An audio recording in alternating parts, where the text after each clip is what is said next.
ഇന്ന് നമ്മൾ ഡിസ്കസ് ചെയ്യാൻ പോകുന്നത് ഒരു ടാറ്റു സ്റ്റുഡിയോയിലേക്ക് ടാറ്റു ചെയ്യാൻ താല്പര്യപ്പെട്ട ഒരു വ്യക്തി എങ്ങനെ കമ്മ്യൂണിക്കേറ്റ് ചെയ്യണം.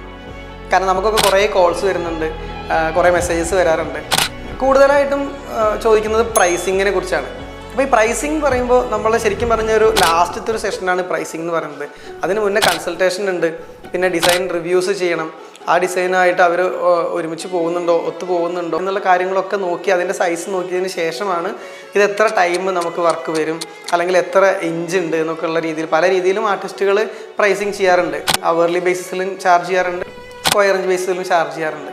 അപ്പോൾ വർക്കിൻ്റെ കോംപ്ലക്സിറ്റി അതെവിടെയാണ് ചെയ്യുന്നത്, ഏത് ആർട്ടിസ്റ്റാണ് ചെയ്യുന്നത് എന്നൊക്കെ റിലേറ്റ് ചെയ്തിട്ടാണ് പ്രൈസിങ് വരിക. നമ്മൾ ചെയ്യേണ്ടത് എന്താ വെച്ച് കഴിഞ്ഞാൽ നമ്മൾക്ക് എന്താണോ വേണ്ടത് അതിനൊരു ക്ലാരിറ്റി വരുത്തിയതിന് ശേഷം ഇവരുമായിട്ട് കമ്മ്യൂണിക്കേറ്റ് ചെയ്യുക. എന്താണ് ഞാൻ ഉദ്ദേശിക്കുന്ന ടാറ്റു, അല്ലെങ്കിൽ എനിക്ക് എവിടെയാണ് ചെയ്യാൻ ഉദ്ദേശിക്കുന്നത്, എത്ര വലുപ്പമാണ് കാണിക്കാൻ ഉദ്ദേശിക്കുന്നത്, പിന്നെ എനിക്ക് എത്ര രൂപ വരെ നമുക്ക് ബഡ്ജറ്റിംഗ് പ്ലാൻ ചെയ്യാൻ പറ്റും.